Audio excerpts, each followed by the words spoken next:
باقی اس دن اور ایکٹیویٹیز یہی ہیں کہ آپ ہماری ویڈیوز شیئر کروائیں لوگوں کو بتائیں کہ اس دن کتنا بڑا واقعہ امت پہ افتاد ٹوٹی ہے، اتنی بڑی دراڑ پڑی ہے کہ جو آج تک یعنی فل ہونے کا نام نہیں لیتی۔ اللہ کا شکر ہے ہماری ویڈیوز کی برکت سے اب اس کی ہیلنگ شروع ہو گئی ہے۔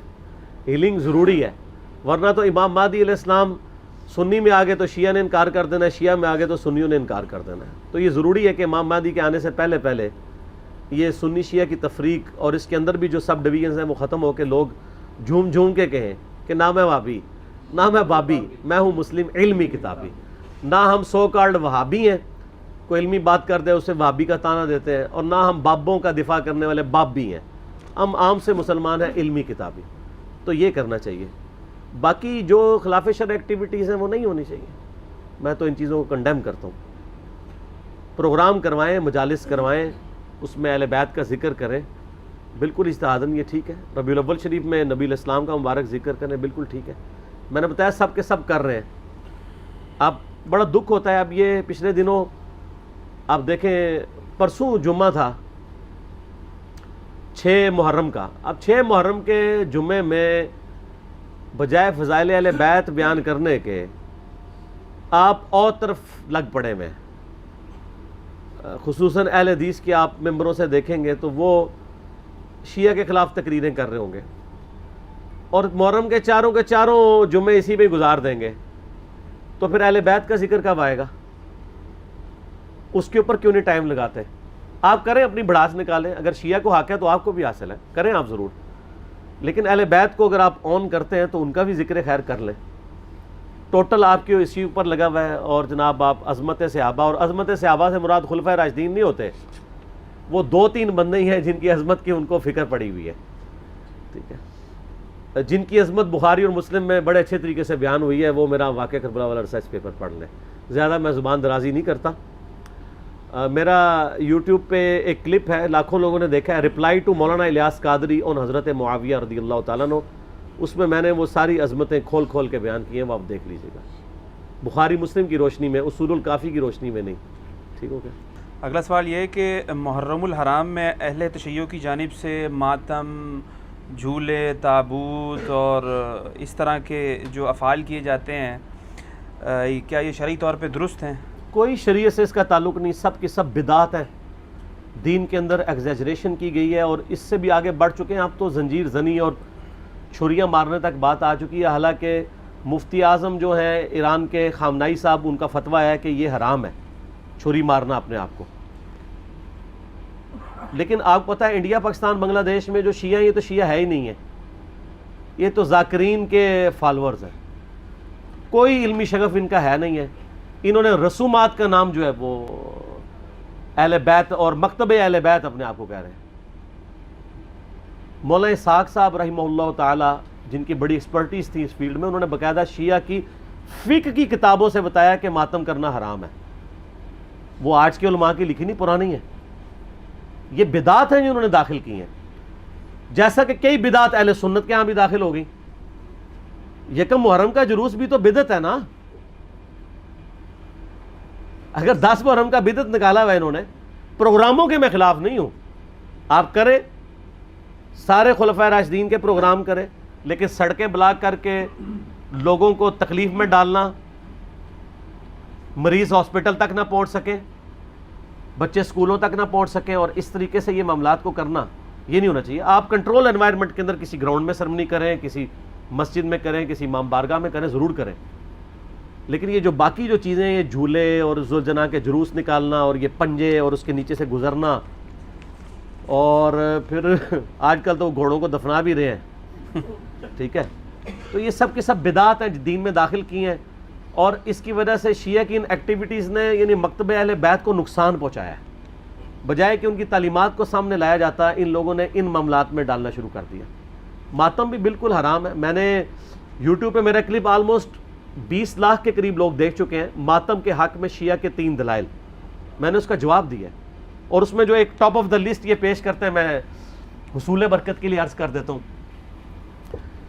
بلکہ میں اگلے دن ایک شیعہ عالم کو دیکھ رہا تھا، تو وہ دنیا ٹی وی پہ ایک پروگرام تھا، اس پہ بیٹھ کے وہ کہہ رہے تھے کہ جی پہلا ماتم تو سیدہ عائشہ نے کیا ہے، ٹھیک ہے نہیں, نام میں نہیں لیتا, آپ سب کو پتا ہے, کیونکہ نام والی پالیسی اب نہیں ہے. تو اب اس بیچارے کا بھی قصور نہیں ہے, اس نے اپنے بابوں سے ہی سنا ہوا ہے.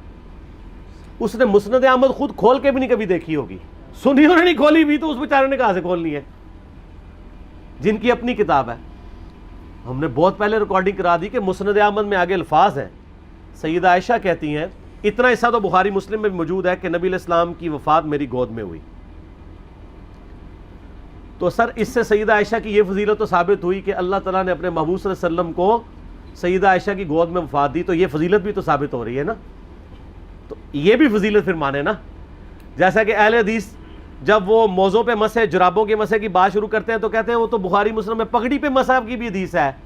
تو ہم کہتے ہیں اس سے صرف پگڑی کا مسح نہیں, پگڑی بھی تو ثابت ہو رہی ہے نا. لال رومال لاؤ تو پگڑی پاؤ. تو شیعہ جب کہتے ہیں کہ سیدہ عائشہ کی گود میں نبی علیہ السلام کی وفات ہوئی, تو سیدہ عائشہ کی تو فضیلت ثابت ہو رہی ہے. پھر وہ بخاری میں واقعہ بھی ہے مسواک والا. تو مسند احمد میں آگے الفاظ ہیں کہ سیدہ عائشہ کہتی ہیں, جب نبی علیہ السلام کی وفات ہوئی تو میں نے آپ کا سر تکیے پہ رکھا اور باقی عورتوں کے ساتھ مل کے میں نے اپنے چہرے کو پیٹنا شروع کر دیا. وہ کہتے ہیں نہیں دیکھیں نہیں, یہ ماتم کا آغاز تو وہیں سے ہوا ہے, لیکن اس کے آگے الفاظ ہیں کہ یہ میری کم عمری اور ناسمجھی کا نتیجہ تھا. تو اگر یہ انہوں نے ثواب سمجھ کے کیا ہوتا تو کہتی کہ یہ میری میچیورٹی اور ثواب کے حصول کا ذریعہ تھا. تو سیدہ عائشہ کا رجوع ثابت ہے. یہاں پہ بھی ایک دفعہ جن دنوں میں ہم مناظرے وغیرہ کر لیا کرتے تھے, یعنی آج سے 10 سال پہلے کی بات کروں, تو ایک شیعہ ذاکر آئے تو وہ بھی کتاب اٹھا کے اپنی لے آئے کہ جی یہ سیدہ عائشہ نے. میں نے کہا یار تمہیں بھی دھوکہ دیا کہ ہم مسند احمد کھول کے آپ کو دکھاتے ہیں, یہ تو ہمارے حق میں دلیل ہے. تو یہ آدھی روایتیں بیان کرتے ہیں. تو سیدہ عائشہ کا کوئی ماتم ثابت نہیں. دوسری دلیل یہ وہ قرآن پاک سے لیتے ہیں کہ جب فرشتوں نے آگے بشارت دی سیدنا ابراہیم کی جو پہلی بیوی تھی سارہ, کہ ان کے ہاں بھی اب اولاد ہوگی, تو انہوں نے حیرانگی میں اپنا چہرہ پیٹا تھا. جیسے عورتیں کہتی ہائے اب بڑھاپے میں ایک 80-90 سال کی بڑھیا پریگننٹ ہو جائے تو وہ تو پریشان ہی ہوگی نا. یہ انہوں نے, یہ تو نہیں تھا کہ ہر سال وہ چہرہ پیٹنا شروع کر دیتی, ایک واقعہ تھا اور اسے ماتم کا ثبوت نکال لیتے ہیں. یعنی کوئی بات دیکھا کریں, اس طرح چیزوں کا ثبوت نہیں نکلتا. اور تیسرا وہ کہتے ہیں ویسے کرنی نے دانت توڑ دیے تھے. دیکھیں اس میں تو میں نے اتنی بڑی ان کو پھکی دی ہے کہ وہ تو قیامت تک بھی ڈکار آتے رہیں گے اس کے. ہاں میں نے بتایا کہ بخاری مسلم دونوں میں موجود ہے کہ سہل ابن سعد السعدی رضی اللہ تعالیٰ عنہ کہتے ہیں کہ اللہ کی قسم میں جانتا ہوں کہ غزوہ احد کے موقع پہ جب نبی صلی اللہ علیہ وسلم کے دانت شہید ہوئے تھے اور آپ کا خون نہیں رک رہا تھا, تو کس نے نبی علیہ السلام کے زخم کو دھویا تھا اور کس نے مرہم پٹی کی تھی. تو انہوں نے بتایا کہ ڈھال میں سیدنا علی جو ہے پانی لے کر آئے اور ڈھال کو الٹا کریں تو پیالہ بن جاتی ہے. تو سیدہ فاطمہ اس زخم کو دھوتی تھی, اور جب خون نہیں رک رہا تھا تو سیدہ فاطمہ نے ایک کاٹن کا کپڑا جلا کے اس کی راکھ رکھی تو وہ خون رک گیا. یہ سہل ابن سعد السعدی آل امیہ کے دور میں سیدنا علی کی فضیلت بیان کیا کرتے تھے بخاری مسلم میں, قسمیں اٹھا اٹھا کے, کیونکہ حج کے موقع پہ لوگ ان کو آ کے ملتے تھے کہ اب چند ایک صحابہ زندہ رہ گئے, ان میں سے ایک ہی ہیں. تو وہ پھر آل امیہ کے دور میں مولا علی کے فضائل بیان کرتے تھے. تو میں نے یہ پھکی دی ہے کہ جس شخصیت کے سامنے دانت شہید ہوئے ہیں اس نے تو اپنے دانت نہیں توڑے.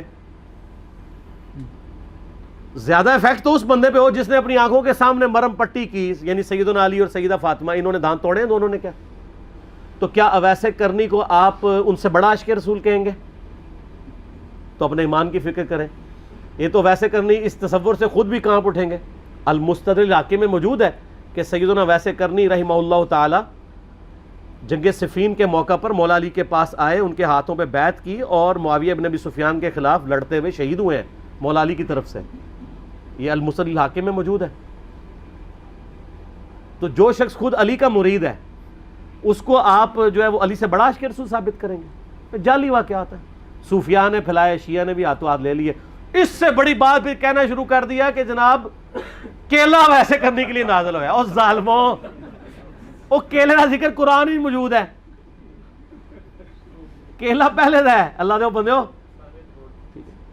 ابھی گپیں مشہور کی ہوئی ہیں، اور لوگ آج کل وہ کہتے ہیں دانتوں میں درد ہو تو آپ ویسے کرنی کہ 2 نفل پڑھ لیں، یہ کر لیں. سر دانتوں میں درد ہو تو کسی ڈینٹسٹ کے پاس جائیں، ہو سکتا ہے اندر سے کوئی ہاڑ کھائی گئی ہو آپ کی، کوئی کیڑا لگ گیا ہو، کوئی صفائی کروائیں، کوئی اس کی آپ روٹ کنال کرنی ہو سکتا ہے اس کی کیپنگ ہو.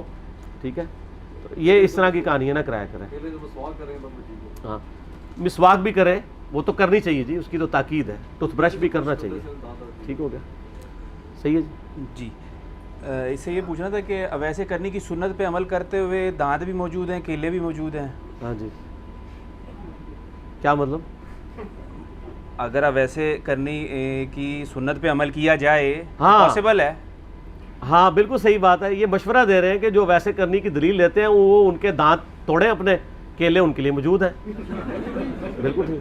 اگر اجازت دیں ایک حوالہ بتا دوں یہ علمی لوگوں کے لیے. یہ ایک شیعہ بھائی ہیں نادر زبیری نام کے، revivalislam.com کی ویب سائٹ ہے.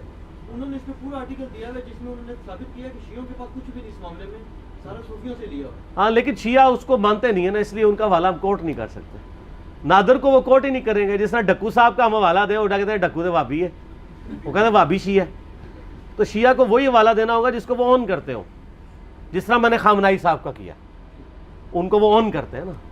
اس طرح کا تو جو بھی بات کرے گا اس کو تو نکال کے پرے مارتے ہیں. جیسے اب اہل حدیث کو مولانا اسحاق صاحب کا حوالہ تو نہیں دیا جا سکتا، کیسے دیں؟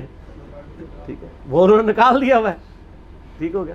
اچھا اگلا سوال یہ کہ محرم کے مہینے میں عموماً جو ہیں وہ سنی اور شیعہ بھائیوں کے درمیان جو ڈیبیٹس ہوتی ہیں، ڈسکشنز ہوتی ہیں، تو وہ جو ہیں اہل سنت ہیں وہ اہل تشیع بھائیوں کو رافضی کہہ رہے ہوتے ہیں، اور جو اہل تشیع ہیں وہ اہل سنت میں ان کو نازبی، خارجی، یزیدی کہتے ہیں. تو یہ جو اصطلاح ہیں یہ آپس کے ٹسل میں ہی ڈیوائز ہو گئی ہیں یا یہ واقعتاً کوئی پیچھے سے اس کا؟ دیکھیں اصطلاح تو اپنی اصل میں موجود ہے، لیکن اس کی امپلیمنٹیشن جو ہے نا وہ غلط ہو رہی ہوتی ہے. اپنے مقاصد کے لیے، پیٹ کے لیے ہو رہا ہے سب کچھ. ناسبیت کی اصطلاح شروع سے موجود ہے، رافضیت کی شروع سے موجود ہے. نسب عربی زبان میں کہتے ہیں کھڑا کرنے کو. ناسبی وہ لوگ ہیں جو سیدنا علی کے مخالفین تھے، ٹاپ آف دا لسٹ اس میں خوارج تھے جو بغض رکھنے والے تھے، یا اہل صفین. اہل جمل کو میں نہیں کہتا کیونکہ اہل جمل تو بیک فوٹ پہ چلے گئے تھے. اور دوسری طرف ناسبی کے اگینسٹ جو ٹرم یوز ہوتی ہے وہ رافضی ہیں جو سیدنا علی کی شان میں غلو کرتے ہیں. ظاہر ہے سر جب آپ 60 سال تک ممبروں کے اوپر سیدنا علی پہ لعنت کروائیں گے تو دوسری طرف سے بھی ریونج آئے گا. وہ حضرت علی کو بڑھائیں گے اور پھر وہ ہر اس بندے کو رگڑے میں لے آئیں گے جس سے آپ محبت کریں گے. جیسا کہ غلام احمد قادیانی دجال کرتا تھا، جس سے اس کی لڑائی ہوتی تھی نا اس کے بزرگ کو گالیاں دیتا تھا چاہے وہ اس کا اپنا بزرگ بھی ہو. یعنی مجھے بتائیں اگر ہمارا عیسائیوں سے دشمنی ہوگی تو کیا ہم حضرت عیسیٰ کی توہین شروع کر دیں گے؟ لیکن قادیانی چونکہ اس کا ذہنی توازن ٹھیک نہیں تھا وہ یہی کام کرتا تھا. میں نے پچھلے دنوں میرا جو ایک کلپ چڑھا ہے غلام احمد قادیانی یزیدی، اس میں میں نے حسین ابن علی کی جو اس نے گستاخیاں کی ہیں وہ دکھائی ہیں. وہ یہی تو بتایا کہ وہ حسین علیہ السلام کی اس لیے توہین کرتا ہے کہ آپ کو پتا ہے کہ قادیانیت کے سب سے زیادہ افیکٹو جو مکتبہ فکر ہے نا مسلمانوں میں وہ شیعہ ہیں، کیونکہ اس نے مہدی ہونے کا بھی دعویٰ کیا تھا تو کئی شیعہ بھی ساتھ لگ گئے تھے. اور دوسرے نمبر پہ عیسائی ہیں کیونکہ اس نے مسیح موعود ہونے کا دعویٰ کیا تھا. تو اس لیے وہ حضرت عیسیٰ کی بھی توہین کرتا ہے اور حضرت حسین کی بھی. کیوں؟ کاؤنٹر نیریٹو قادیانیت کے خلاف جب کھڑا ہوا ہے نا تو شیعہ نے اور عیسائیوں نے زیادہ مخالفت کی کیونکہ ان کی پبلک جا رہی تھی. تو انہوں نے کہا اچھا اب ان مولویوں کو نیچا کرنے کا طریقہ ہے کہ حضرت حسین کو نعوذ باللہ وہ الفاظ استعمال کرو جو میں نے ویڈیو میں ریکارڈ کرا کے HD کیمرے میں دکھا دیے ہیں. بس عقل مندوں کے لیے صرف دکھانا ہی ہوتا ہے، بس ایک دفعہ دیکھ لیا آپ خود فیصلہ کر لیں کانٹیکسٹ کے ساتھ ہے. تو یہاں پہ بھی یہی ہوتا ہے کہ وہ نام رکھے میں. اس کی اصل وہ حدیث ہے جو فضائل صحابہ میں 2 اوپر تلے روایتیں ہیں کہ سیدنا علی سے موقوفاً روایت ہے کہ میری وجہ سے 2 فرقے گمراہ ہوں گے، ایک میری محبت میں غلوف کر کے اور ایک میری دشمنی میں، اور میری وجہ سے 2 فرقے دوزخ میں جائیں گے، ایک میری محبت میں غلوف کر کے ایک میری دشمنی میں. اس میں مرفوع حدیث بھی ہیں سنن طبرانی میں لیکن وہ ضعیف ہے، لیکن یہ موقوفاً روایتیں صحیح ہیں اور ظاہر نبی الاسلام کے بتانے پہ ہی محمول ہے. تو سیدنا علی کی محبت میں غلوف کرنے والے رافضی اور ان سے دشمنی میں غلوف کرنے والے ناصبی. یہ حقیقت ہے کہ ناصبیوں کی اکثریت اہل سنت میں ہے اور رافضیوں کی اکثریت اہل تشیع میں ہے، یہ تو آؤٹ آف کوسچن ہے، اس میں کوئی شک نہیں ہے۔ باقی ایک خالی نام رکھنے کے لیے آپ کسی کو کہہ دیں، نجدی کہہ دیں، وہابی کہہ دیں، بدعتی کہہ دیں، ٹھیک ہے جی، بد مذہب کہہ دیں، رافضی کہہ دیں، ناسبی کہہ دیں، یزیدی، وہ ایک علیحدہ بات ہے، لیکن حقیقت یہ ہے کہ جہاں پہ موجود ہے ان کو اپنی اپنی اصلاح کرنی چاہیے۔ سنیوں کا کام ہے کہ ایک ٹکٹ میں دو مزے نہ کریں، اپنے اندر جو ناسبی ہیں ان کو جوتے مار کے باہر نکالیں، اعلان برات کریں۔ ہمارے جیلوں میں بہت بڑا ناسبی تھا فیض عالم صدیقی، قتل ہو گیا تھا، 80s کی بات ہے، آج تک اہل حدیث اس کو ڈس آن بھی کرتے ہیں، اس کے مضامین بھی چھاپتے ہیں، اور وہ مضامین بھی وہ جو اہل بیت کے خلاف لکھے ہوئے ہیں۔ تو ایک ٹکٹ میں دو مزے تو نہیں ہوتے۔ دوسری طرف شیعہ ہیں، اور ان کے اندر جو رافضی خبیث گھسے ہوئے ہیں، جو کہ شیخین کے اوپر تبرہ کرتے ہیں، روڈ لینگویج استعمال کرتے ہیں، وہ ان کو اس طریقے سے کنڈیم کرنے کے لیے بھی تیار نہیں ہوتے ہیں، ایک ٹکٹ میں دو مزے کر رہے ہوتے ہیں۔ اب تھوڑی چینج آئی ہے، لوگ کرنا شروع ہوئے ہیں، لیکن یہ دراڑیں اسی وقت فل ہوں گی جب شیعہ رافضیوں کی صفائی کریں اپنی صفوں سے، اور سنی ناسبیوں کی صفائی کریں۔ صرف کہہ لینے سے کافی نہیں ہے کام کہ نہیں جی ہمارا تو کام تھا، ہم نے بس کہہ دیا۔ ان کو فرنٹ سے لیڈ کر کے روکیں۔ اس کی میں آپ کو مثال دیتا ہوں، 2006 کی بات ہے آلموسٹ، میں ایک دفعہ گولڈے گیا، اس وقت میں بھی بریلوی تھا، لیکن میں کئی چیزوں کے خلاف تھا، شروع سے ہی تھوڑا بہت ذہن کھلنا شروع ہو گیا تھا۔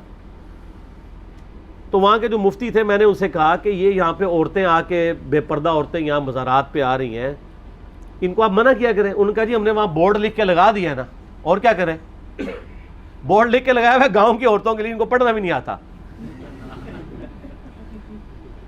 میں نے کہا صرف یہ کافی ہے، آپ ان کو روکیں بائی فورس، قبر تک پہنچے ہی نا، وہاں مرد کھڑے کر دیں، اندر آنے ہی نہ دیں۔ لیکن وہ چاہتے بھی نہیں، اندر آئیں گی تو چندہ دیں گی نا۔ غریب غریب عورتیں، بوڑھی بوڑھی، اپنے دوپٹے کھول کھول کے اس میں سے 5-5 روپے کے سکے بھی، وہ پیرے وہاں پیر بیٹھے ہوتے ہیں ان کو پکڑا رہی ہوتی ہیں، اور وہ بھی ایسے بے شرم پکڑ لیتے تھے، 5 روپے بھی واپس نہیں کرتے تھے۔ تو پھر میں نے ان کو اس وقت ایک پھکی دی، بریلویت کے زمانے میں بھی پھکی میں دیتا تھا۔ میں نے کہا جی مجھے بتائیں، اگر یہاں پہ کوئی بندہ آ کے آپ کے جو قبر میں دفن شدہ بزرگ ہیں ان کو گالیاں نکالنی شروع کر دے، تو پھر آپ ایک وہاں پلے بورڈ ہی لگائیں گے کہ بزرگوں کو گالیاں دینا منع ہے، یا روکیں گے؟ کہتا ہے جی ایسی کی تیسی روکیں گے۔ تو میں نے کہا اس کا مطلب ہے کہ بزرگوں کی حمیت آپ کے دل میں شریعت محمدیہ صلی اللہ علیہ وآلہ وسلم سے بڑھ کر ہے۔ تو اس کا جواب اس مفتی کے پاس کوئی نہیں تھا، نہ کسی اور مفتی کے پاس ہوگا، اور یہ حقیقت ہے۔ ان کو اپنے باب عزیز ہے، اتخذوا احبارہم ورہبانہم اربابا من دون اللہ، انہوں نے اپنے بزرگوں اور جوگیوں کو رب مان لیا اللہ کو چھوڑ کے۔ یہود و نصارہ والی خرابیاں اس امت میں بھی آئی ہیں، بخاری مسلم میں حدیث ہے۔ تو میں وہی خرابیاں پیدا ہوں گی جو اگلوں میں پیدا ہوئی تھی، قدم با قدم، بالشت بر بالشت، حتیٰ کہ ان میں سے کوئی گوہ کے سراغ میں داخل ہوا تم بھی یہی کام کرو گے۔ صحابہ نے پوچھا یہ اگلے لوگوں سے مراد یہود و نصارہ ہے؟ آپ نے فرمایا وہ مراد نہیں تو اور کون سے لوگ مراد ہیں؟ تو آپ صلی اللہ علیہ وآلہ وسلم نے پہلی پریڈکشن فرما دی تھی۔ ٹھیک ہو گیا جی؟ صلاۃ بر محمد وآل محمد، اللہم صلی علی محمد وعلی آل محمد کما صلیت علی ابراہیم وعلی آل ابراہیم انک حمید مجید، اللہم بارک علی محمد وعلی آل محمد کما بارکت علی ابراہیم وعلی آل ابراہیم انک حمید مجید۔ الحمدللہ میں نے اس کے اوپر ایک تحقیقی مقالہ، ریسرچ پیپر نمبر 5B لکھ دیا ہے، واقعہ کربلا کا حقیقی پس منظر، 72 صحیح الاسناد احادیث کی روشنی میں، جس میں میں نے کل اہل سنت کی مین سٹریم کی کتابوں سے 200 احادیث جمع کی ہیں۔ اکثر احادیث بخاری اور مسلم سے ہیں، جس میں نے یہ پورے کا پورا مقدمہ سیدنا عمر فاروق رضی اللہ تعالیٰ عنہ کی شہادت سے لے کر شہادت حسین علیہ السلام تک کور کیا ہے، اور اس کو احادیث کی روشنی میں مرتب کیا گیا ہے، نہ کہ تاریخ کی روشنی میں۔ ظاہر ہے تاریخ حکمرانوں نے لکھوائی ہے، اس میں ان کے اپنے انٹرسٹ بھی تھے، اکثر چیزوں کی اسناد بھی اویلیبل نہیں ہوتی، اور اس میں بخاری اور مسلم کے علاوہ جتنی بھی احادیث میں نے جمع کی ہیں ان میں دور حاضر کے جو بڑے بڑے محققین اور محدثین ہیں ان کی تحکیم باقاعدہ لگائی ہے۔ شیخ البانی رحمہ اللہ تعالیٰ کی، شیخ زبیلی زئی رحمہ اللہ تعالیٰ کی، شیخ شعیب آرنوت رحمہ اللہ تعالیٰ کی، شیخ سلیم اسد کی، غلام مصطفیٰ ظہیر صاحب کی اور لوگوں کی تحکیم کے ساتھ میں نے اس کو مرتب کیا ہے۔ کوئی ایک حدیث بھی ایسی نہیں ہے جسے آپ یہ کہیں کہ وہ کسی محدث کی تحکیم کے بغیر اس میں ڈالی گئی ہو۔ یہ ضرور ہو سکتا ہے کہ کسی کو کسی معاملے میں اختلاف ہو، لیکن ایسا نہیں ہوگا کہ کوئی حدیث ایسی ہو کہ جس کو سارے بالاتفاق جو ہے وہ مردود یا ضعیف یا موضوع سمجھتے ہوں۔ ضرور کسی نہ کسی نے اس کی تصحیح اور تحکیم کی ہوئی ہوگی صحت کے اعتبار سے۔ اس کو میں نے سٹارٹ کیا ہے خلفائے راشدین کون سے ہیں، اس سے آغاز کیا ہے اس ریسرچ پیپر کا۔ اس کے بعد پھر میں نے جو جنگ جمل صفین اور نہروان ہوئی، شہادت عثمان والا ایشو ہوا، اس کو کور کیا ہے، صلح حسن کو کور کیا ہے، یزید کی ولی عہدی کو، اور الٹیمیٹلی سیدنا حسین ابن علی رضی اللہ تعالی عنہما وعلیہم السلام کی مظلومانہ شہادت کو صحیح الاسناد احادیث جو اہل سنت کی کتابوں سے ہیں اس سے کور کیا ہے الحمدللہ۔ تو اس لیے آج میں جتنی بھی احادیث بیان کروں گا کوسچنز کے دوران آلموسٹ ساری اس میں اویلیبل ہوں گی۔ آپ یہ ریسرچ پیپر ہماری ویب سائٹ ahlsunnatpak.com سے فری ڈاؤن لوڈ کر سکتے ہیں، P D F, WhatsApp groups میں رابطہ کر کے منگوا سکتے ہیں، اور اگر ہارڈ کاپی آپ نے منگوانی ہے تو ہماری اکیڈمی کا نمبر ہے +92 کے کوڈ کے ساتھ 3215900162۔ پاکستان سے کریں گے تو 032159000162۔ صبح 9 سے لے کر آلموسٹ اب تو مغرب تک کھلا ہوتا ہے، پورا دن۔ اللہ کا شکر ہے کہ ہم نے اس کے اوپر اب باقاعدہ ڈیوٹی لگا دی ہے۔ ہمارے ابرار الحسن بھائی جو ہیں وہ ان کو ہم نے اسپیسیفائی کیا ہے، اس کے علاوہ بھی عثمان بھائی بھی کبھی کبھار سن لیتے ہیں، ندیم بھائی بھی۔ آپ نے یعنی اکیڈمی میں آنا ہے درس سننے کے لیے یا ریسرچ پیپر فری منگوانی ہے ڈاک، تو یہ بھی ریسرچ پیپر، اس کے علاوہ 8 ریسرچ پیپر، یہ ٹوٹل 9 بنتے ہیں، اور 3 اذکار کارڈ ہیں، صبح شام کے سنت اذکار، فرض نماز کے بعد کے سنت اذکار، اور جادو ٹونا وبائی امراض اور قدرتی حادثات سے بچنے کے سنت اذکار۔ یہ ٹوٹل 12 کا پیکج ہے جو ہم فری ایک سیٹ سب کو بھیجتے ہیں، آپ منگوا سکتے ہیں۔ ایک سے زیادہ سیٹ منگوانے ہو تو نو پروفٹ نو لاس کے اوپر، بلکہ تھوڑے سے لاس کے اوپر ہی ہم لوگوں کو بھجوا دیتے ہیں۔ کوشش کیا کریں سافٹ کاپیز کے ذریعے ہی کام چلائیں۔ آج کل چونکہ سافٹ کاپیز کا ہی موڈ ہے، آپ کسی کو اس کا اسکرین شاٹ لے کے شیئر بھی کروا سکتے ہیں۔ تو یہ ریسرچ پیپر خود بھی پڑھیں۔ محرم دعوت کا مہینہ ہے، ربیع الاول شریف دعوت کا مہینہ ہے، رمضان شریف دعوت کا مہینہ ہے۔ یہ وہ مہینے ہیں جس میں مسلمان بیدار ہوتے ہیں، اپنے اپنے ٹاپکس کو سرچ کرنا چاہتے ہیں، تو بڑا اچھا موقع ہے کہ آپ ان تک صحیح بات پہنچائیں اللہ کا نام لے کر۔